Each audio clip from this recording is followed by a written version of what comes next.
और अब वक्त है महाबहस के 3 राउंड के सवालों का। एक एक करके वो सवाल आपके सामने जिन पर आज हम चर्चा करने जा रहे हैं। सवाल नंबर 1, डीएमके के उदय आईएनडीआईए के लिए धर्म संकट। अब उदयनिधि ने यह बयान दे तो दिया, लेकिन बड़ा सवाल यह है कि अब आईएनडीआईए गठबंधन का क्या स्टैंड होगा। सनातन धर्म को लेकर दिए गए इस तरह के बयान के बाद एक बड़े वर्ग में गुस्सा है। अब आईएनडीआईए और खासतौर पर बीजेपी सवाल पूछ रही है कि सोनिया गांधी, राहुल गांधी चुप क्यों है? क्या ये सनातन का अपमान नहीं है? सवाल नंबर 2, बीजेपी बोली हिंदू विरोधी सोच, नियत में खोट।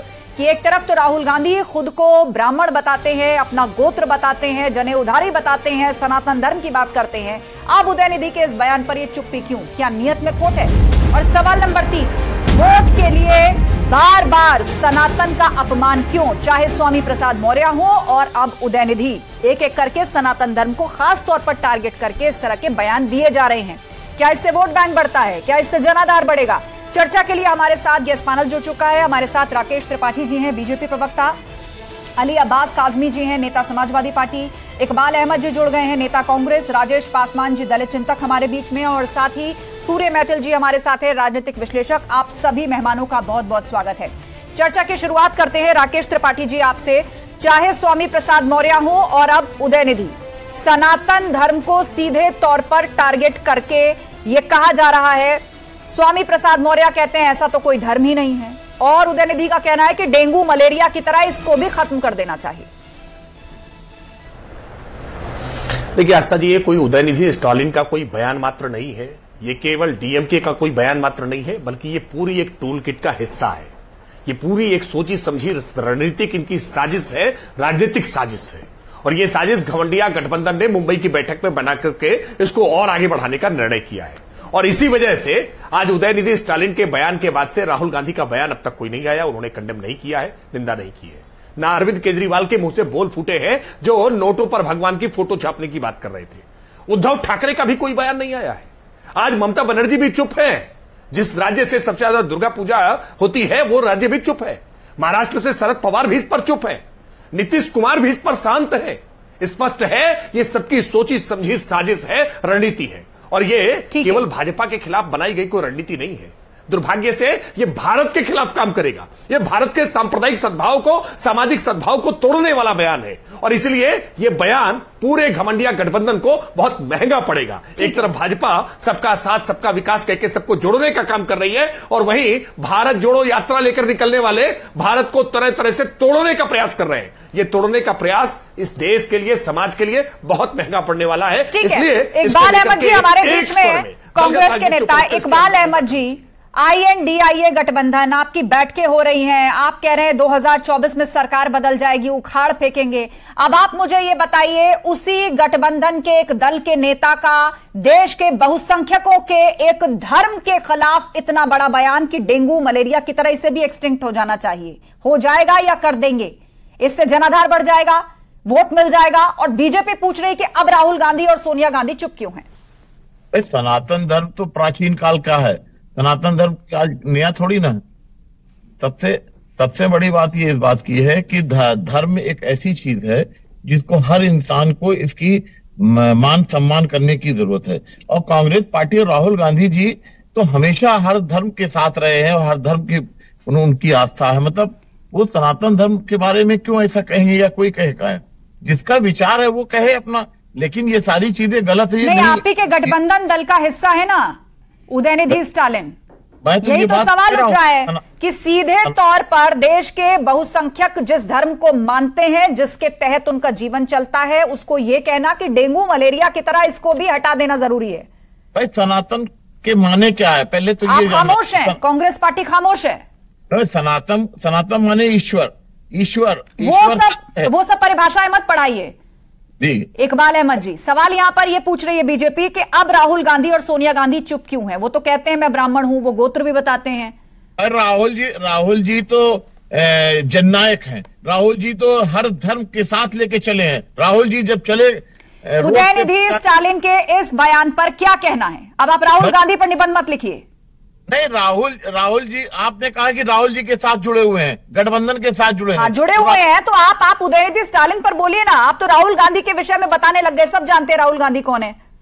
तो भाई राहुल गांधी का जो हाँ, एक जन सैलाब था। जवाब देते बन नहीं रहा है इकबाल साहब, आपको जवाब देते बन नहीं रहा है। INDIA गठबंधन अभी तक आप लोग कह रहे थे अटूट है, किसी तरह की फूट नहीं है, भाजपा ये जो फूट डालने की कोशिश कर रही है। अब बताइए, बात यहाँ बहुसंख्यकों के धर्म की हुई तो सब चुप्पी साध करके बैठे हैं, इसी से जनाधार बढ़ेगा। कांग्रेस वोटों की फसल काटने का ये नया ट्रेंड बन गया है। कोसो हिंदू धर्म को, सनातन को गाली दो, देश के बहुसंख्यकों का धर्म है ये। इतनी हिम्मत है, इतनी हिम्मत है, अल्पसंख्यकों के धर्म के बारे में एक बात बोल करके दिखा दीजिए। इसमें हिंदू धर्म को गाली कौन दे रहा है? हिंदू धर्म को कौन गाली दे रहा है? गठबंधन दल में से कोई एक बयान दे दे अल्पसंख्यकों के किसी धर्म को लेकर, खामोश बैठ जाएंगे आप? ये सुई पटक सन्नाटा ऐसा ही छाया रहेगा। जो गाली देगा किसी धर्म को वो गलत है, वो गलत है, उसके ऊपर मुकदमा होना चाहिए। देखिए, पहले तो आपको, आपके सभी दर्शकों को भारत माता की जय, वंदे मातरम। और कुछ बात है कि हस्ती मिटती नहीं हमारी, सदियों रहा है दुश्मन दौरे जहां हमारा। अभी कांग्रेस की जो ये नेता आपने आज स्क्रीन पे बैठा रखे हैं, इनको यही नहीं पता कि कांग्रेस का स्टैंड क्या है। जब केसी वेणुगोपाल ने पीसी की तो उसके अंदर क्या कहा कि कांग्रेस सर्वधर्मों का सम्मान करती है, लेकिन साथ में एक चीज और जोड़ दी कि हम किसी की अभिव्यक्ति की आजादी को हम रोक नहीं सकते, अभिव्यक्ति की स्वतंत्रता को। मतलब उन्होंने सीधे सीधे सपोर्ट किसको किया? स्टालिन के बेटे उदयनिधि को किया। इनके राष्ट्रीय अध्यक्ष टेक्निकली, मैं ये कहूंगा कि वो एक्चुअली में तो नहीं है, लेकिन जो टेक्निकली अध्यक्ष हैं, उनके बेटे प्रशांत खड़गे ने क्या कहा कि हां मैं उसका समर्थन करता हूं।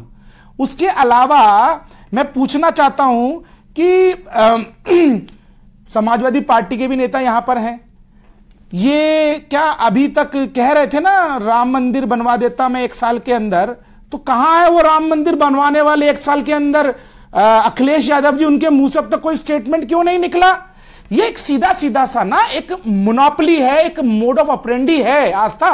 ये देखिए, आरजेडी जिन्होंने राम मानस के प्रति द्वेष भाव किया, उसको लपका स्वामी प्रसाद मौर्य ने। अब तीसरी कड़ी स्टालिन की है। ये पूरा का पूरा जो घमंडिया है ना, इनकी मानसिकता यही है कि हिंदुओं को गाली दो, सनातन को गाली दो, अपने वोट बैंक को साध लो। ठीक है, अली अब्बास काज़मी जी, पहले स्वामी प्रसाद मौर्य और अब उदयनिधि स्टालिन।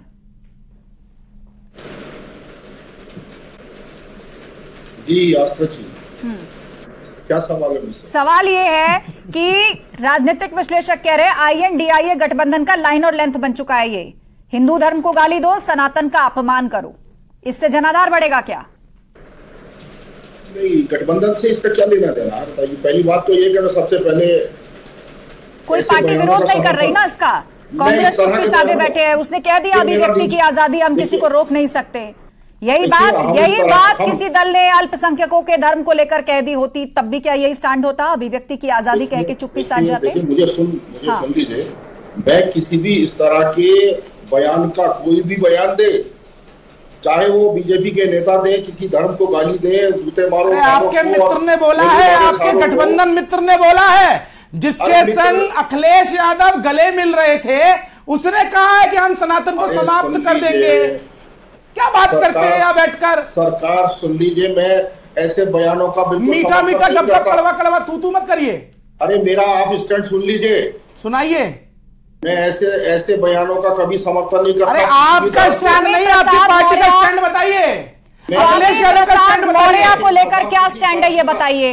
समर्थन नहीं करता, 2 शेरो शायरी पढ़ जाना, कविताएं तर्जुमा कर जाना, ये जवाब नहीं हो सकता। स्वामी प्रसाद मौर्य कह करके गए हैं कि हिंदू कोई धर्म ही नहीं है, इस नाम का कोई धर्म नहीं है, ये तो ब्राह्मण है जो हिंदू धर्म है। हम किसी भी धर्म के विरोधी नहीं है, सब सर्व धर्म। तो स्वामी प्रसाद मौर्य को आपने क्यों छूट दे रखी है कि वो जब दिल चाहे हिंदुओं को लेकर, देवी देवताओं को लेकर, सनातन धर्म को लेकर कोई भी अनर्गल बात करते रहे? हम धर्म के ऊपर राजनीति वोट नहीं मांगते, हम सर्व धर्म। तो स्वामी प्रसाद मौर्य क्या कर रहे हैं? वो कौन से प्रवचन दे रहे हैं मुझे बताइए? वो कौन सी विकास गाथा बोल रहे हैं अपने मुंह से बताइए? जो कट्टरता की दुकान चलाते हैं, जो धर्म की आड़ में आप एक भी सवाल का जवाब नहीं दे पा रहे। रटी रटाई बात आप कर रहे हैं, सवाल का जवाब ना आपसे देते बन रहा है ना कांग्रेस पार्टी से। मैं आ रही हूँ सूर्य मैथिल जी, राजेश पासवान एक बार राजेश पासवान जी का कमेंट ले लेते हैं, दलित चिंतक हमारे बीच में है। विरोध में इस तरह का ठीक नहीं है, मैं कह रहा हूँ। राजेश पासवान जी, आपका बयान टेक इस बात को लेकर सनातन को एक बार फिर से टारगेट किया गया है, चाहे वो स्वामी प्रसाद मौर्य हो चाहे उदयनिधि स्टालिन हो। ये तो और एक हाथ आगे बढ़ गए, इन्होंने कह दिया कि डेंगू मलेरिया की तरह इसको भी एक्सटिंक्ट कर देना चाहिए।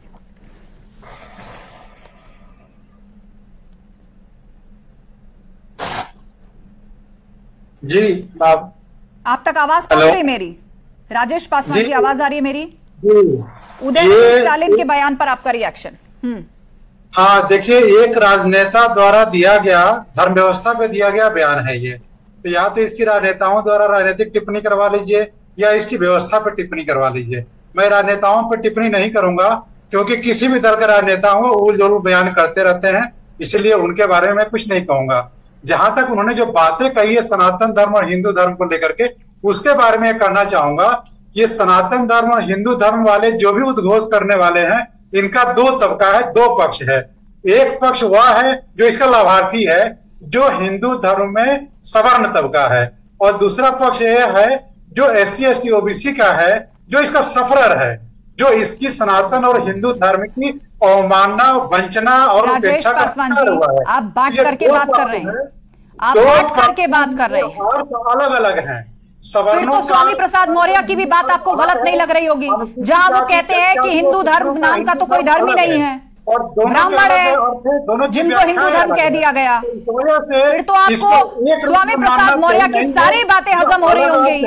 देखिए, अभी आपने दलित जनता बैठा रखे हैं पासवान जी, मैं सुन लीजिए भैया, भैया सुनिए ना, आपके समय में नहीं बोला, सुन तो लीजिए, ठीक है राजेश, रखिए जवाब सुन लीजिए। सूर्य मैथिल जी, उसके बाद राकेश त्रिपाठी जी। अरे सुन तो लीजिए मेरे भाई, सुनिए दलित चिंतक जी, सुनिए प्रोफेसर साहब। सूर्य मैथिल जी, अब मैं आपसे पूछ रहा हूं, लाभार्थी वाली बात जो आपने कही कि SC ST OBC लाभार्थी नहीं है, उत्तर प्रदेश में क्या लाभार्थी नहीं है? मध्य प्रदेश में नहीं है, राजस्थान में नहीं है, छत्तीसगढ़ में नहीं है, झारखंड में नहीं है, आप मुझे बताइए कहां नहीं है?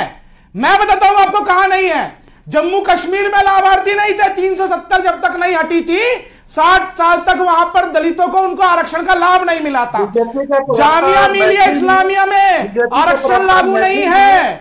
सुन लीजिए, शांति तो रखिए मेरे भाई।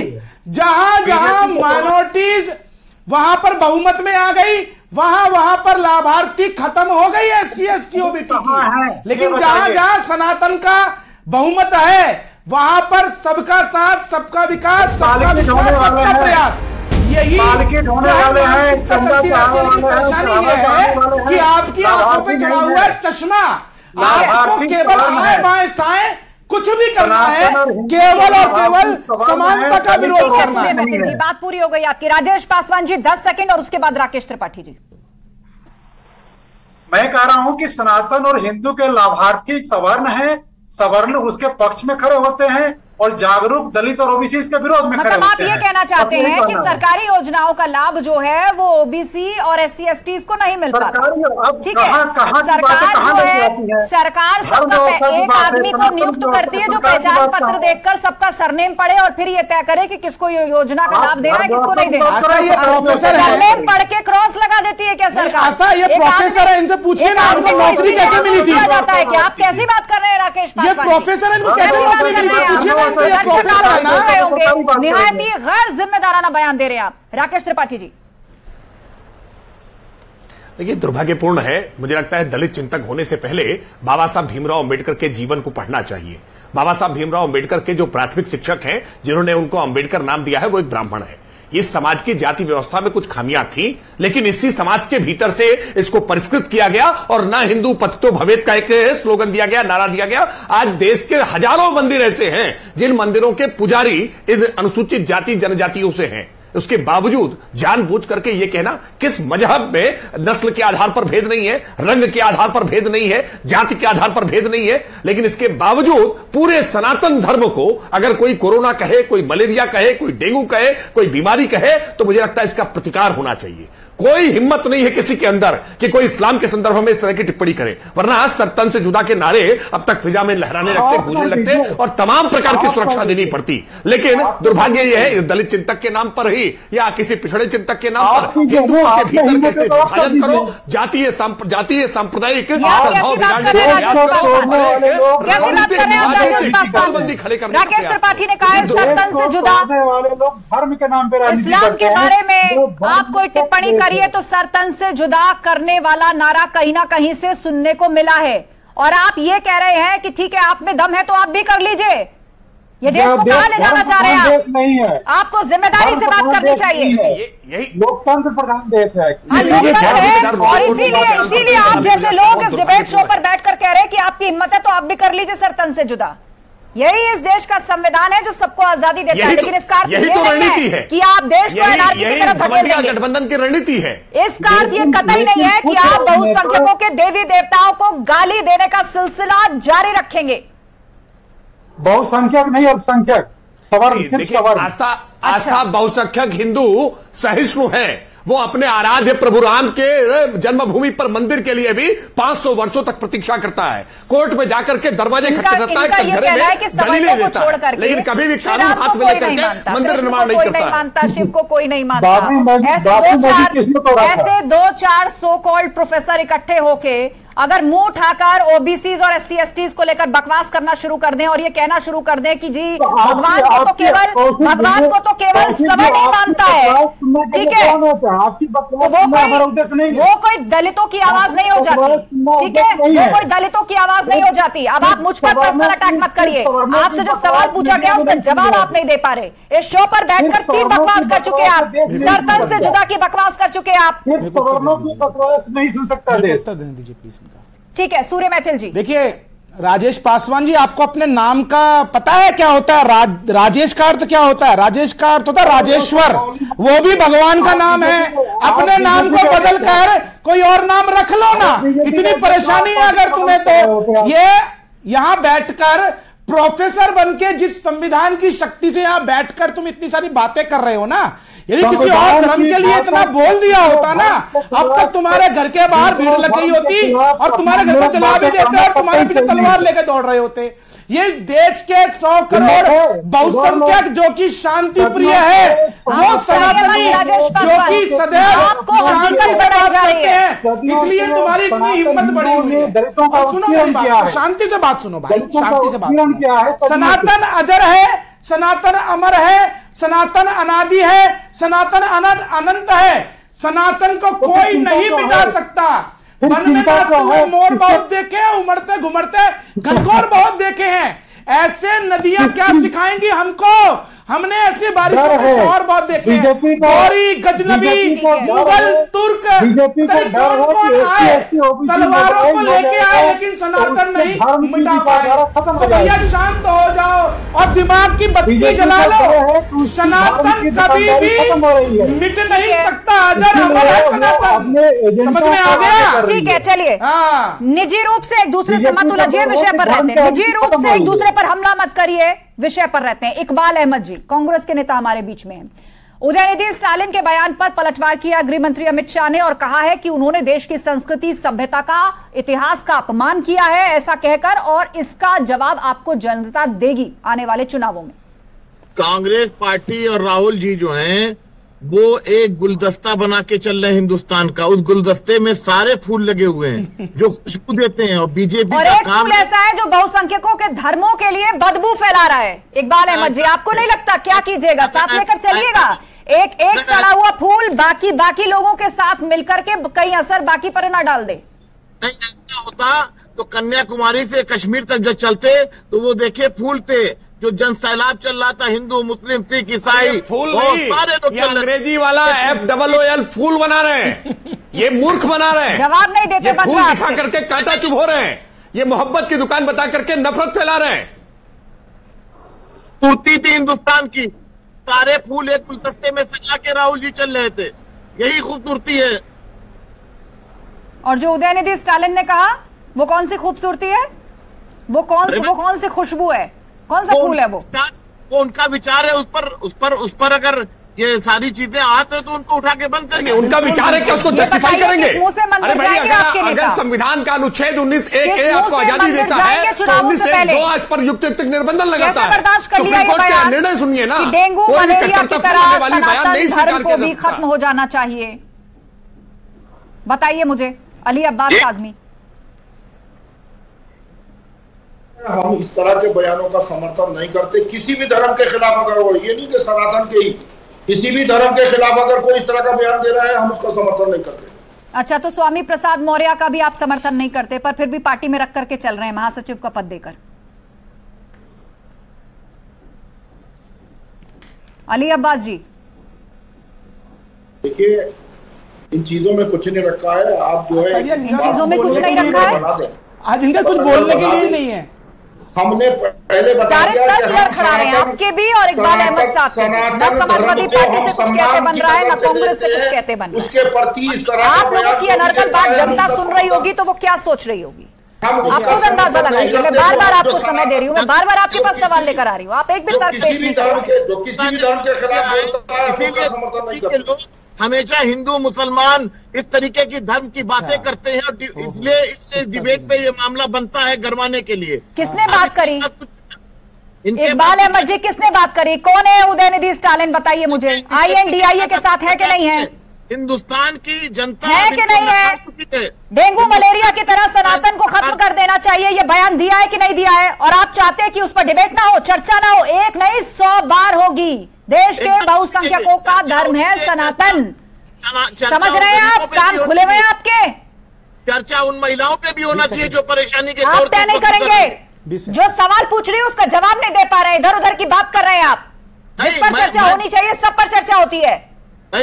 हर मामले में इस बात को चर्चा होनी चाहिए। करोड़ों हिंदुओं की आस्था को ठेस लगाने वाली बात, उसको गाली देने वाली बात आप और आपकी पार्टी से जुड़े हुए नेता और घटक दल बार बार कर रहे हैं और आपके पास कोई जवाब नहीं है। आप यहाँ बैठकर भाषण दे रहे हैं और निबंध लिख रहे हैं एकता का, गुलदस्तों का। बोला है कांग्रेस पार्टी हर धर्म की पार्टी है, राहुल गांधी इज्जत करते हैं हर धर्म की।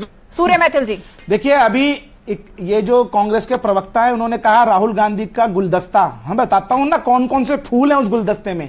कन्हैया कुमार जो एक गुलदस्ते में फूल है, भारत तेरे टुकड़े होंगे 4 इंशाल्लाह इंशाल्लाह चिल्लाने वाला फूल। उसके अलावा आरजेडी जो कहती है मानस के अंदर चौपाइयां हटाओ, क्योंकि मानस में करेक्शन की बात करती है। एक और गुलदस्ता ले लीजिए समाजवादी पार्टी जिन्होंने राम भक्तों की हत्या की। उसके अलावा आप आगे आ जाइए स्टालिन। उसके अलावा आप देख लीजिए ममता बनर्जी जिनको श्री राम जी के नाम से परहेज है, वो टीका नहीं लगा सकती। अल्टीमेटली आस्था जी ये सारा का सारा जो गुलदस्ता है ना, चलिए ठीक है, सनातन विरोधी, खत्म हो गया, भारत विरोधी खत्म हो गया है। मुझे डिबेट वाइंड अप करनी है, समय खत्म हो गया है। आप सभी मेहमानों का शुक्रिया इस चर्चा में शामिल होने के लिए। तो आपने देखा आज इस मुद्दे पर जवाब ना तो कांग्रेस पार्टी से देते बन रहा था और ना ही समाजवादी पार्टी से। बीजेपी बुरी तरह से हल्ला बोल की स्थिति में है और उसका कहना है कि इनकी नीयत में खोट है, इसीलिए बार बार सनातन को चोट पहुंचाई जाती है। सबसे ज्यादा टॉलरेंस तो यही है, सबसे ज्यादा डेमोक्रेसी और अभिव्यक्ति की आजादी तो इसी देश में है और यही वजह है कि बार बार बहुसंख्यकों से जुड़े धर्म को ही टारगेट किया जाता है, देवी देवताओं को ही कोसा जाता है, चाहे वो टीवी डिबेट्स हो, चाहे वो पार्लियामेंट हो या फिर उसके बाहर आकर नेता इस तरीके की बयानबाजी करते हैं। तो दूसरी तरफ कांग्रेस पार्टी चुप है और इस पूरे मसले को अभिव्यक्ति की आजादी से जोड़कर खुद को किनारा कश करने की कोशिश कर रही है। लेकिन आप सोचिए जरा, इससे संदेश क्या निकलेगा।